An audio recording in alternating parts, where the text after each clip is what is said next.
And welcome to my favorite murder. That's Georgia Hardstark. That's Karen Kilgariff.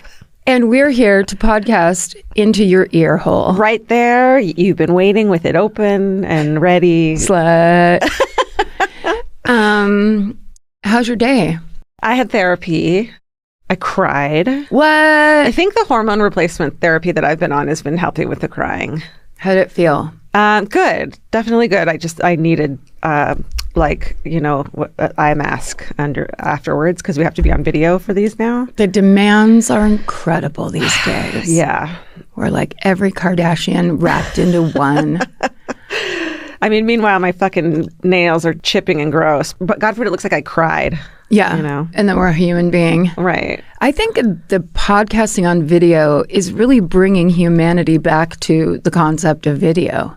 Because most podcasters aren't ready for video. Well, I keep saying when someone's like, how's the podcast? And I'm like, oh, we're videoing, which is exactly why I got into podcasting in the first place. Yeah. Was to fucking be on video. Yeah. But it's a dream come true. It truly is. Look, just break it down. I did a double coat of mascara. Ooh. Always a mistake. Oh, yeah. You know what I mean? Because when you put it on when it's dry, oh, it's just crunchy. It's crunchy, and then I'm trying to get those lashes in the corner that... Oh, yeah. After a while, they're just like, hey, don't come for us anymore. We're not showing up for you. We're barely even lashes yet. Yeah. We're basically like embryos of lashes. Stop fucking covering us. Just don't... Yeah. We can't help you, ma'am. This isn't what's going to make the fucking difference on the video. Oh, well, then maybe it's winged eyeliner. Could it be the ones that go into the creases of my eyes? Because I don't have, it really has. And that's the thing I talked about with my therapist today. Dinged my self-esteem a little bit being on video. There's always some real humility work taking place in showbiz, whatever kind. Right. You can't hide. Yeah. They'll come for you. Yeah. They'll hold up that mirror. And however warped it is. So warped. You gotta look. So fucking warped. Let me distract you with something fun. Please do. I put this over here the other day. This was a gift that I got from Lily Ladwig, who works in our development department. It's a candle that smells like Tom Hardy. It says on the candle, smells like Tom Hardy. Smells like Tom Hardy. Made with love, it says too. Is that the brand?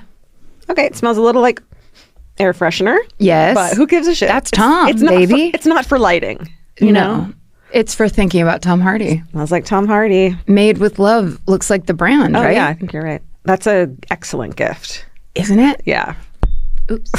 So sorry. You know what it is? Mm-hmm. What I think they were imagining is if Tom Hardy asked you on a date and then showed up at your front door with all washed and cleaned and maybe with some... Febrezed a little. He's Febrezed his t-shirt. It smells like half an effort. It's like, oh my God, he showered for me. And that's where my self-esteem is right now. And that's all I can hope for. It's all that matters. Our co-star, Tom Hardy. Tom Hardy. I love it. That's what we call him. How are you? How's your day? It was good. It was kind of long. This is the Friday before our Christmas vacation starts. Yeah. So it has felt a lot like crawling through the desert. It has. I can't believe it's over. And I shouldn't be saying this, but if I die in a car accident on the way home, I'm going to be so angry. That's why? where my brain goes. Yay, it's vacation. Oh, yeah. Then I'm going to die. Yes, of course. Knock on wood. All weekend, I'm just going to fucking sit at home now and be like, why did you say that? So are you trying to say that you think saying it is somehow going to call it out? Yeah. As someone who was just in a car accident, let me tell you, you'll be fine. You were just in a car accident? Yeah, I was in a car accident a month ago. How did I not know that? I like to keep stuff like that to myself. Why was it? Were you at fault? No, I was not. Really? I was practically celebrating. I was so not at fault. Unlike our big epic car accidents so many years ago. Yeah. Anyway, it was fine. And it was one of those kinds of things where I actually do the same thing. I always am kind of what could happen and prepare and scan and whatever. Mm-hmm. And then it happened and it was kind of shocking and I was, shaken or whatever. Yeah. And then I was just you can't prepare. Yeah. And you shouldn't waste your time trying to, because when it happens, then you're just going to have that bad feeling anyway. Yeah. So don't Don't borrow it from the future. Yes. Did your therapist say that? My therapist said, don't borrow anxiety from the future. That's smart. You know what she calls that when you're constantly worried and thinking the bad things could happen and what's going to happen here and let me plan for this? She calls that turning the good milk into bad milk. So this being our last thing before we go on vacation is the good milk that I should be celebrating. Yeah. But I am so afraid of like happiness and excitement and good things that I am only able to swallow the good milk by putting the bad milk of a car accident on top of it. And only then can I allow myself to enjoy the vacation. And it sounds disgusting and I hate the term, and I've told her that. But when you think about it, you're trying to swallow the good milk of her good advice with the bad milk of, hey, shut the fuck up. That sounds gross. Your metaphor is disgusting me. But I get it. Yeah. So let's take the good milk. Let's drink as much milk as we can on this vacation. Ew. Let's try every type of milk except raw milk. Right, no raw milk. It's too dangerous. Let's talk about a positive that cropped up kind of unexpectedly. We thought we'd have some fun here at Exactly Right and do a little commercial for our merch. And that commercial featuring Nicole from our merch department is like the new Avengers movie. It's just a hit. It's a hit top stem to stern. It's a hit with the fans. It's a hit with the critics. It's a hit with, the influencers. I mean, she's an influencer now. She is. Nicole is going to be a monster. You can tell. She's going to go full diva. She's a merch influencer. She is. Should we read some of these responses people got? If you haven't seen it yet, it's up on our Instagram and up on our TikTok, the video that Nicole made for our hot dog merch. She made a commercial. It's incredible. And so here are some comments you guys made about it. The first one is from Jacqueline Moody, and it says, all this time I thought it was a Karen. Turns out I'm a Nicole. Genius. I love it. Jacqueline. Skulls and Stars on Instagram said, Nicole, you are the star we didn't know we needed. You are fantastic. Keep up the good work. I know many of us were trying to figure out what to get that rando we just met online, and now we have the answer. Yeah. This is stacyb.art, and it says, we need more ads from Nicole. It's giving local TV commercial, and I am here for it. Yeah. Yeah. We'll do that. That was the idea. Definitely. In fact, we're going to do it right now. Did you guys make another one? Are you ready? These are, okay, wait, I'm not ready. Okay, go. Okay. Hi, it's Nicole from the merch department, and I'd like to ask you a question. Where are you spending your holidays? Because it could be inside this sweatshirt. That's right, it's my favorite murder of holiday crows. These birds love the holidays, and now you will too. So flock, don't walk, to the website, our website, exactlyrightstore.com, and order your holiday crow sweatshirt today. Order soon, because once these puppies are gone, they'll be back nevermore. Order now. Supplies are limited. Shipping and handling may apply. It's like a real commercial at the end. Flock, don't walk. Flock, don't walk. That's my favorite. Yeah. That was excellent. We're having some real fun making stuff in that video studio that we have. I'm impressed by all of it. I love it. They're just a surprise to me. I don't have to even think about it. Surprise video, right? So good. Just so you know, and I think Nicole may have just said that in her ad. Yeah. December 12th, which is today for you guys if you're listening on the day it comes out. This is the last day to order anything from the ERM store to get it in time for Christmas in a way that we can guarantee it. So go to exactlyrightstore.com.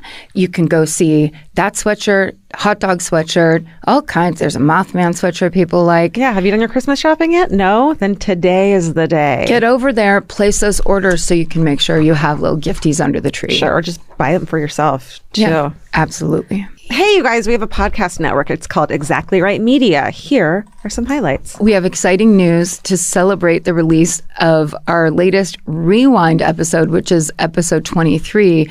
We're going to relaunch the very first Day Out of the Forest design by the amazing artist and our friend, Kat Solon. They're limited edition. Don't wait. Go over to myfavoritemurder.com and get yours before they're gone. And while you're there, you can check out all of the promo codes from our advertisers. So whenever we do those ads, you guys, and we have the discount codes, you can find find them all at myfavoritemurder.com/promos. You'll get the discounts, and it kind of hooks us up a little bit too, and that the advertisers know that it's working. Keep advertising with us. It's the old tell them we sent you. Tell them we sent you. That's how you tell them we sent you. Right. And you get a discount. Also, remember, as always, when you rate and review and follow all of our podcasts, it makes a huge difference in the business, but also in our hearts. Oh, yeah, right? Totally. Yeah. This season, something. Yeah, this season, this holiday season. And then this is really exciting. It's silly and fun. So our 9th anniversary of this fucking podcast is coming up in January. That's right. It's January 13th. So when it's someone's first anniversary, you give them paper. When it's their 20th, you give them china. Well, we looked it up, and we're all just working toward the 60th where you get diamonds. But we looked it up, and your 9th anniversary, you get pottery. Ceramics. Yeah. So we're not telling you guys what to get us, but, because it is a traditional gift, if you are so inclined and you're a pottery ceramic murderino, a ceramarino, an MFM maker, then, check it. Like, we want that. We want to see your art. Yes. You can take a picture of it and post it, or you can actually mail it to us, snail mail style. Send them to My Favorite Murder, Inc., P.O. Box 39585, LACA 90039. And then hashtag it. Make sure you hashtag it. Hashtag MFM 9th. Yeah. So that we know, and we're going to repost them. We're going to maybe make some fun videos, show them off. So get creative, which you already are. And don't be afraid if you're the kind of pottery ceramicist that just rolls out a snake and coils it into an ashtray. That's great. We love it. It doesn't have to be our fucking logo. Good, or our logo. It's your interpretation of what the 9th anniversary of My Favorite Murder would mean to you. Yes. If you were to make art about it. Also, what they could do is if they have a piece of ceramics or pottery that they like, they could just be like, here's some ceramics and send a picture. Yeah. I mean, just hashtag your art MFM 9th. And help us celebrate. We're just kind of trying to it feels weird when we sit here and we have to be like, hey, it's our 9th anniversary, but where it's just the two of us staring at each other like we have for 9 years. So it helps when we can get you guys to party with us. Exactly. And it like brings us joy and like excitement. Just like the other day, we discovered this trophy that someone sent us. This trophy is by Jenny Earle.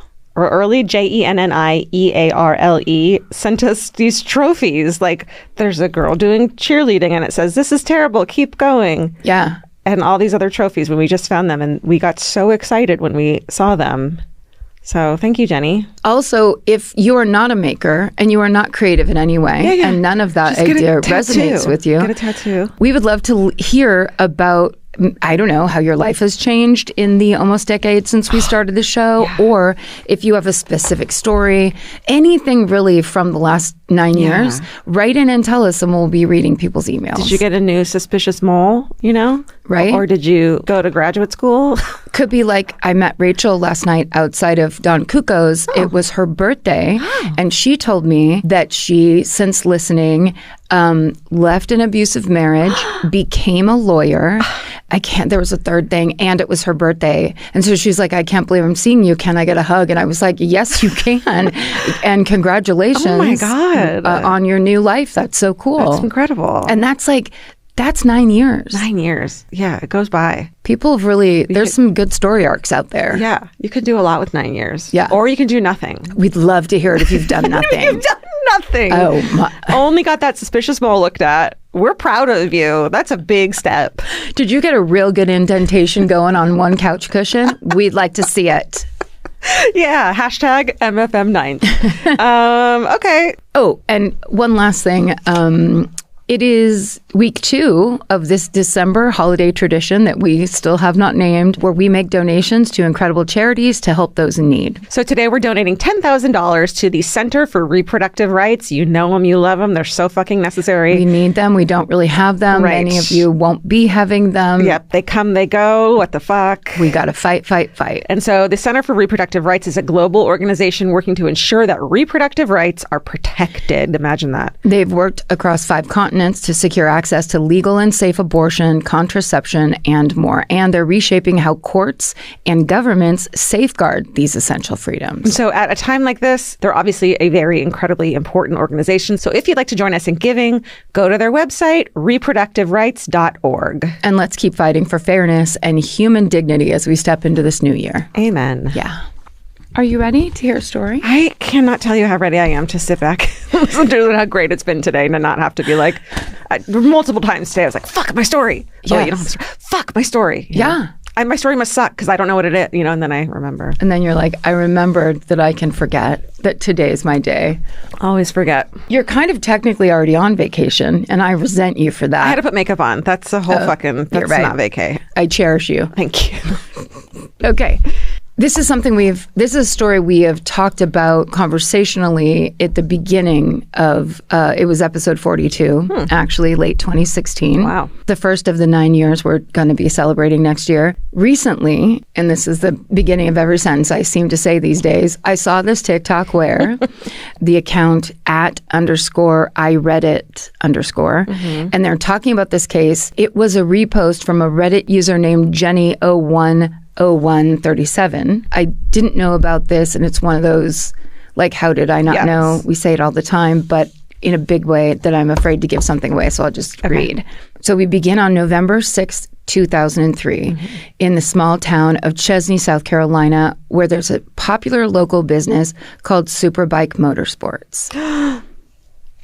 So Superbike sells things like motorcycles, ATVs, dirt bikes, and it has a warm, familiar, family-oriented atmosphere. And that's because 30-year-old Scott Ponder, who's the owner, has built this business to be a space where friends and family and customers all kind of mix together and feel like the same thing. Oh, God. Scott's adoring mother, 52-year-old Beverly Guy, works alongside him as the office manager. And Beverly's husband, Terry, Scott's stepfather, will later tell reporters about how Beverly had once worked 3 jobs so that she could buy Scott the bike that he wanted as a kid.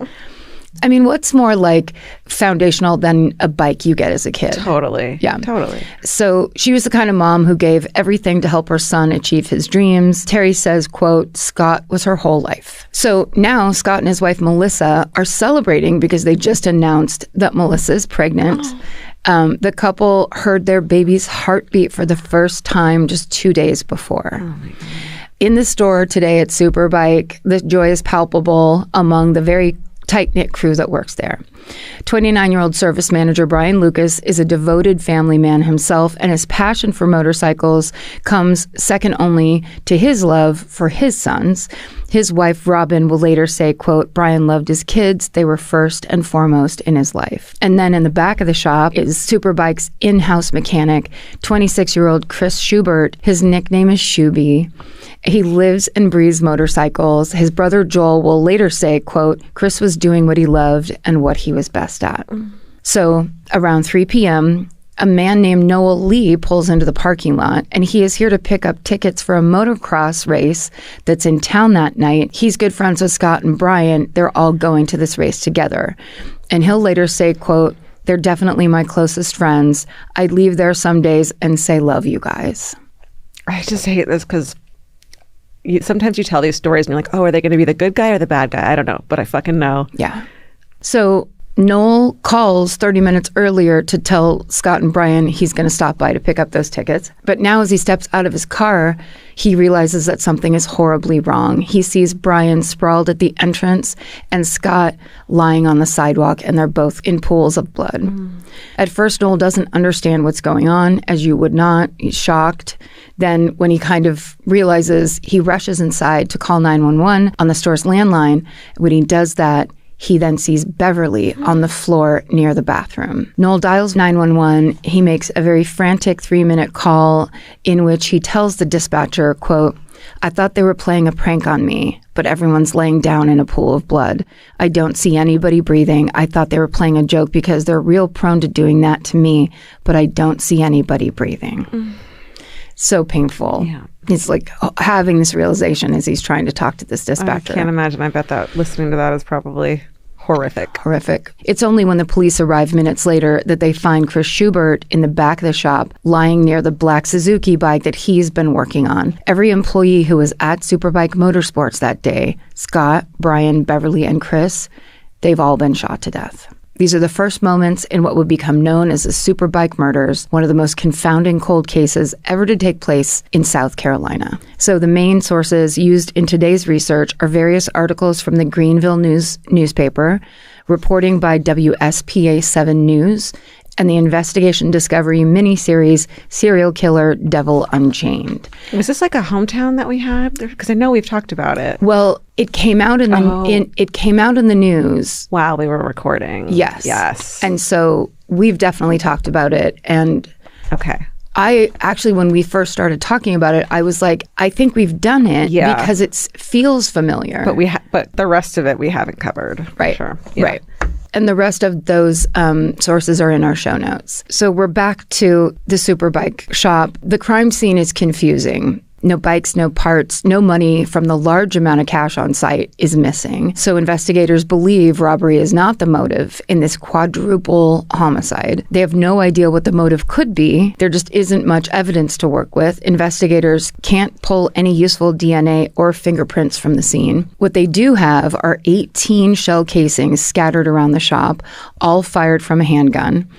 And there's a partially filled out bill of sale for a black Suzuki motorcycle on the counter. They note that Chris Schubert's body was found near a black Suzuki bike at the back of the building, suggesting a customer had picked out this bike and was in the process of buying it, and Chris was presumably getting the motorcycle prepped to leave the showroom. Unfortunately, that customer's name is not listed on the form. So local police, they've never seen a crime like this before.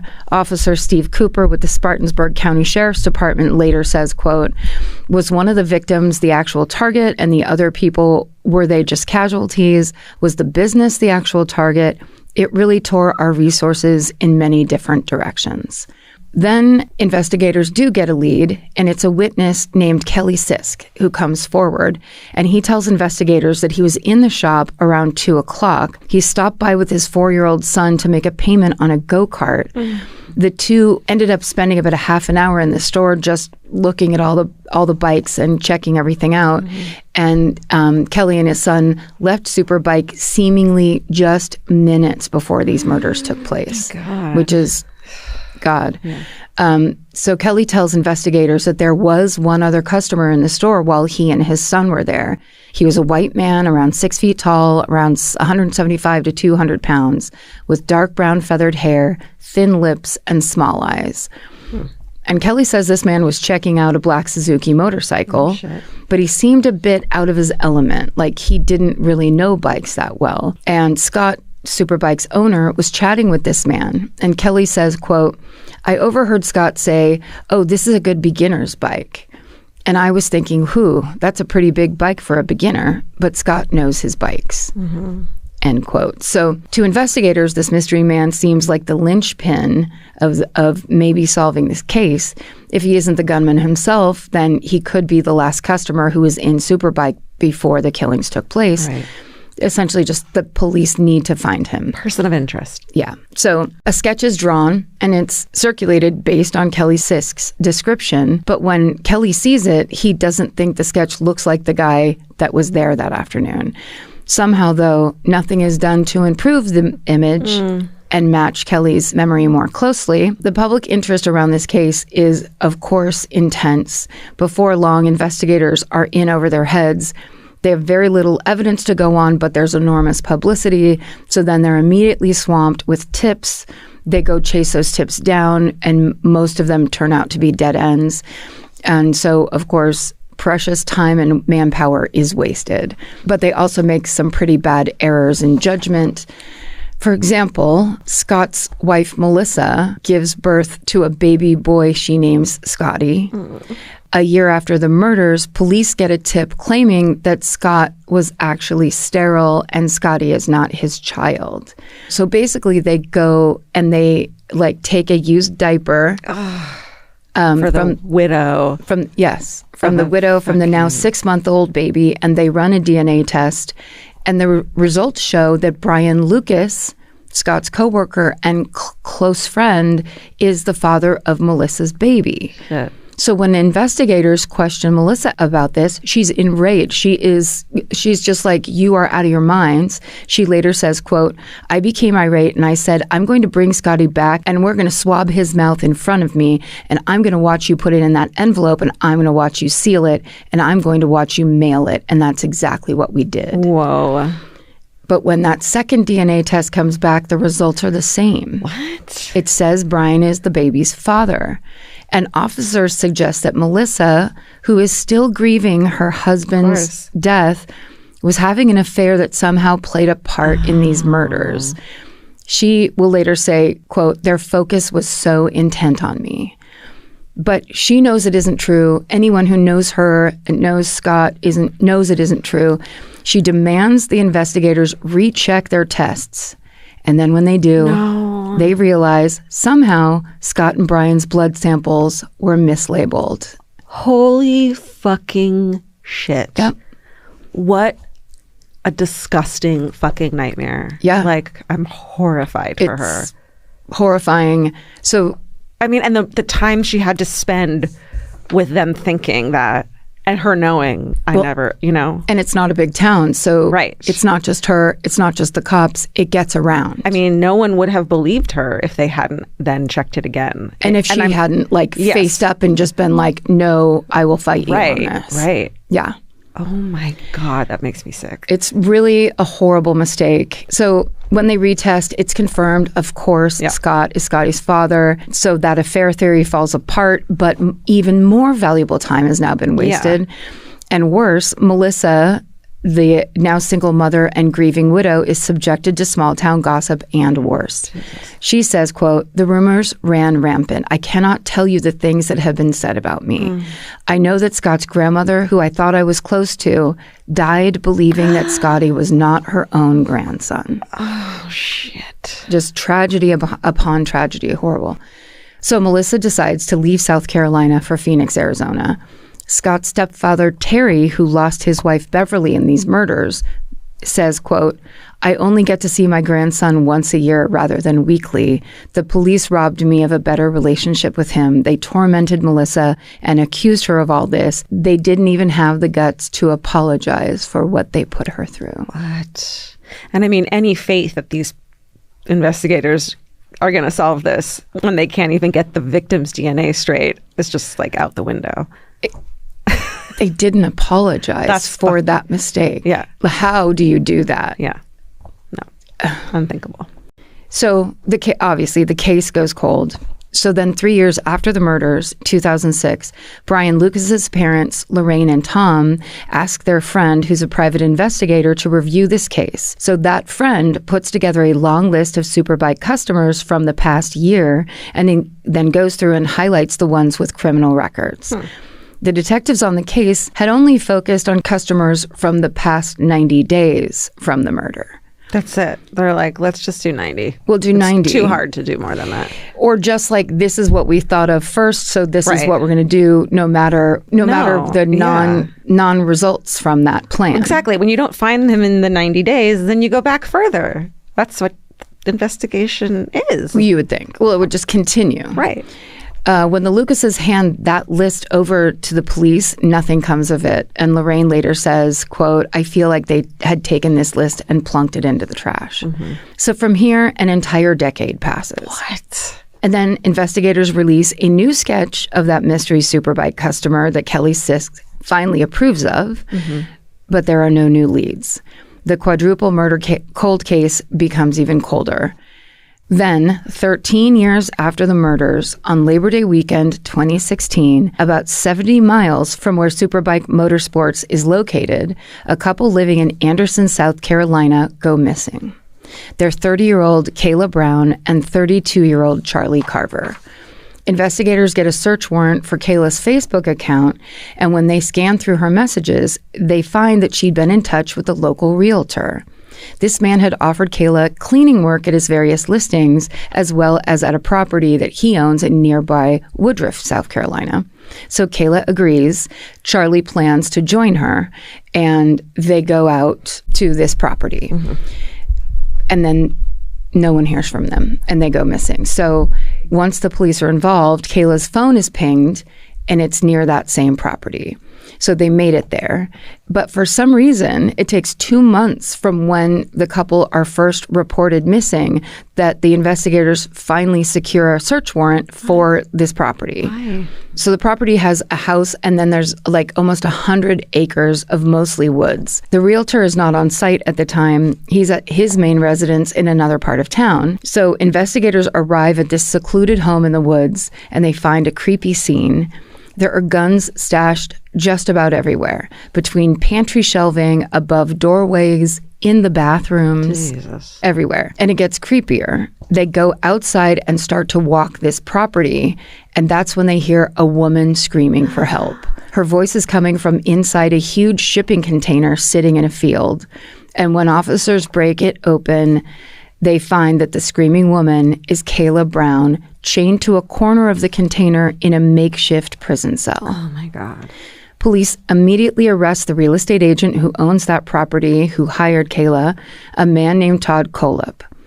At the same time, Kayla is basically tended to, freed, obviously, put into an ambulance, is being looked after, and detectives start asking her questions. So she tells them 2 months ago she and Charlie showed up to this property to do landscaping work, but shortly after they arrived, with no provocation and completely out of the blue, Todd Kohlhepp pulled a gun out on them and shoots Charlie to death. Jesus Christ. I've always imagined her and I'd lose my mind at that moment. Right, because you're out in the middle of nowhere. Yeah. Like, you're already on a remote property anyway. Yeah. You're witnessing the murder of the person you love the most in the world. Totally. And who is this person? Yeah. You couldn't be in more danger. No. Kayla will later say, quote, "I was in shock. He pulled me to go and told me to go with him or I could join Charlie. I was numb. I couldn't think. I still hadn't comprehended what had happened." So Todd buries Charlie's body somewhere on the property, and then for the next 2 months, he holds Kayla captive in the shipping container where he sexually assaults her regularly. Kayla knows that if she doesn't cooperate with him in every way, she'll be killed. She's fucking seen it. She's seen it. But Kayla Brown is a fighter. Much later, when asked what she'd like to say to Todd's face, she says, quote, "I would just tell him that no matter what he did to me, he did not break me. He cannot destroy who I am, and I won." Fuck yeah. Fuck yeah. And this is how she wins. She realizes when she's being held there and she has to deal with this lunatic man that he's infatuated with her. So in a very courageous and kind of unfathomable move, she manipulates him into believing that she cares for him too. Wow. And it saves her life. So her survival is crucial, obviously not just for her and the people that care about her, but in a shocking twist for decades-long cold murder cases. As Kayla is being taken to safety, a detective in the ambulance asks her if Todd Kohlhepp ever talked about killing any other people, and Kayla says, quote, "He told me that a few years back he walked into a bike shop and shot 4 people and left, and that they never found out who did it." Oh my God, chills. And just like that, the Superbike cold case is back open. Wow. I didn't know these two things were connected. Like nowadays? When I saw that TikTok. Yeah. And I was like, I remember talking about her, and I remember the Superbike cold case. Yeah. I didn't know this is where they came together. They must not have come together yet when we were talking about it, because I definitely You remember that? Yeah. Like, that's one that I've late night deep dive read, like, obsessively. Well, then maybe I did too. And we've only done 9 years of this. So if you can't remember every single fucking case that we've done or not covered or not, then I don't know what to tell you. then you might need to try a little bit harder. So some ginkgo biloba would be fucking great. I just remember watching that TikTok and being like, wait, what? I know. Okay. Unbelievable. Because I remember when we talked about Kayla being found and that how creepy that was. Yeah. It was that whole thing of, and this actually turned out to not be true, that he was doing their Amazon reviews. It's not true? It's not true. That once they investigated it further. I could have sworn I read some, though. On the internet? Where everything's true? So once in custody, Kohlhepp confesses to everything and then some. But first he tries to claim that Charlie Carver attacked him, so the shooting was in self-defense. Not only does that completely contradict with Kayla's firsthand account, but it's entirely out of line with who Charlie is. Charlie's dad, Chuck, says, quote, he never hurt anybody. He would give you the shirt off his back or the last $2 in his pocket. That was just the guy he was. End quote. And his mom, Joanne, adds, quote, he could bring a smile to the saddest person. He loved to laugh. So Todd then admits to murdering 2 more people and burying them on his property a year before he killed Charlie and imprisoned Kayla. I don't remember this. These victims were 25-year-old Megan Coxey and her 29-year-old husband, Johnny. They had recently welcomed a new baby. Why? They had been going through hard times, but their loved ones described them as creative, fun-loving people who were very much in love and very loved by their friends and family. And just like Kayla and Charlie, Todd lured Megan and Johnny to his property under the guise of offering cleaning work. In another similarity, Todd shot Johnny and then kept Megan imprisoned in that same storage container that Kayla was in. It's so insidious to like invite a couple over to work because as a woman, I'm going there with my partner. I feel safe. Yeah. It's like diabolical. Yes, it is. So the difference of those 2 stories is that a few days into her kidnapping, Megan stands up to Todd and he murders her. Oh my God. So then Todd confesses to the Superbike murders. Basically, he's like starting to go and he's getting it all out. Yeah. These guys like want credit for it. They know they're caught and they're like, let me explain everything because I feel like a fucking smart person and I want you to know about it. Maren left me a note on the top of the research and she was like, I really am trying to not mention his name as much as possible because he's absolutely one of those people that wants to be talked about. Totally. And wants to talk in the press, like wants that attention. Yeah. So basically, once he starts talking, he says the reason that he committed the Superbike murders is because he bought a bike from that shop and it wound up getting stolen and he seemed to think that the Superbike employees had something to do with it. They completely made up. Yeah. Obviously not. To kill 4 people over a hunch. I mean. But then Todd claims the Superbike employees humiliated him while he was in the shop for being a novice bike rider. He says, quote, they laughed at me. Oh, you fragile little bitch. The worst thing you can do. God forbid. So this is something Scott's widow, Melissa, does not believe. Yeah. She says, quote, I can see Scott and Brian laughing and joking, but not one time could I ever picture them belittling someone or making them feel less than. That right there tells me that he couldn't have been in his right mind. Right. When the police review this case, they find that Todd's name was on the list of customers that the Lucas's private investigator friend sent to the police. Shut the fuck up, like 7 or 8 years earlier. Right. He'd never been looked at or questioned during the investigation because he was outside of the 3-month window. You know, when you just stop wanting to kill someone after 3 months. It's difficult to make mistakes in this life. It's difficult to be wrong. It's difficult to fuck up. All those things. Every human being feels the same way when they're that person. Yeah. You don't want it. You reject it. You get away from it. But I would just think, like, investigators, that has to be something you can't be fragile about. You have to be able to go, that didn't work. We're doing it this way. Yeah. Adjust until you get results. Because it's about people's lives. Yes. You can't just fucking be flippant about it. It's not fucking charts and graphs and shit. It's or like and it also is just, it's people's lives. Your ego isn't more important than that. Right. That's fine if you're an accountant, but not if you're a fucking investigator. Well, and it turns out these heinous acts fit into a lifelong pattern of violence that goes all the way back to Todd Kohlhepp's childhood. When he was 15 years old, he kidnapped and raped a 14-year-old girl in Arizona. Jesus. He was sentenced to 15 years in prison, and he was released in 2001. He relocated to South Carolina, and only 2 years later, he murdered the 4 people at the Superbike. Wow. After his arrest, he brags about having many more victims. No one knows if anything he says is true or if he's just desperate for notoriety. But this pathetic attention-seeking behavior has even made some people wonder if he's lying about being involved in the Superbike murders at all. Really? Or if he's just trying to get clout.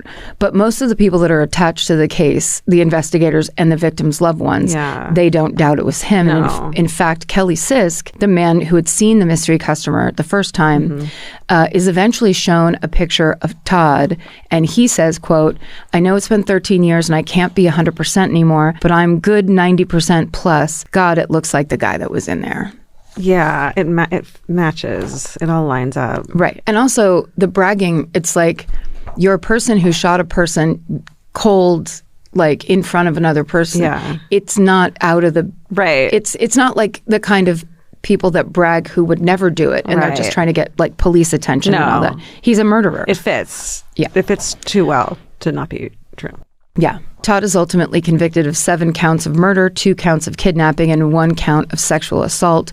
He is now serving 7 consecutive life sentences plus 60 years without the possibility of parole. After learning about his sentencing, Scott's son, Scotty, who is 15 years old at the time, says, quote, "I never did want him to get the death penalty. There was already so much death in this situation that I didn't want to see more of it." It's a remarkable amount of grace for a boy who has, before he was even born, gone through so much loss. Yeah. Obviously, there's so much trauma and horror around the victims' friends and family members for all of these cases that lead back to this one evil real estate agent. Yeah. And they've had to go through a lot, especially Noel Lee, the close friend who discovered the victims at Superbike Motorsports that day. God, I bet. More than a decade later, he tells Investigation Discovery that, quote, "I dream about it all the time. It's just as plain a day as it was in 2003. It took about a year and a half to where I could get a full night's sleep. Oh, my God. They would show up in my dreams and I would be like, what happened? Yeah. And right before they'd tell me, they would just fade away." Oh, wow. And that is the story of the quadruple homicide at Superbike Motorsports in South Carolina, a cold case that was finally solved after 13 long years of waiting, and the survival of Kayla Brown, who made it all possible. Wow. Fuck, I have like chills. How do you feel? Yeah. It's just... Well, first of all, there's a bike shop in Petaluma that is, when I was reading all this, it's just what I kept picturing. Yeah. You know, guys who like motorcycles all getting together and standing around in the shop and whatever, that kind of community. Yeah, and the mom who supports it so much and the partners who are all in it too. Like, it's one of these stories where you just remember how awful and senseless and... It's devastating. Devastating. And these people who commit such horrendous acts. And I think that's why we have this podcast, is we're so confounded by it that we need to talk it out. Yeah. And we need to make sure that people like Kayla Brown aren't just like this blip in the news, but it's like, that's a woman that survived 2 months of torture and fought her way out and basically was like, and I have some information for you. Totally. That's incredible. So incredible. That piece is, there's all that tragedy, but then there really is that other side that I think for a long time true crime media didn't focus on enough. Of course. Yeah. Shit. Well, great job. Thank you. That was an incredible one that we definitely needed. I'll go on vacation. When we come back, we'll have our 9th anniversary and then we'll discuss what we're going to do from there. That's right. Is that a good plan? And then we'll move forward from there. And we'll just go, we'll do it one step at a time. Their heads clear. We'll go on vacation. We'll focus on ceramics. Can we, please, for once? So focus on ceramics. Focus on ceramics. So guys, we're talking about vacation. You will have more episodes of this show coming up. Right. Don't worry. It's why we need vacation so bad, is because we pre-recorded so much so you wouldn't go without. Yeah, because we want to be up in your noggins when Santa arrives. Mm-hmm. No repeats here. Just rewind episodes. Just those rewinds. Oh, nice plug. Drop a plug. Thank you.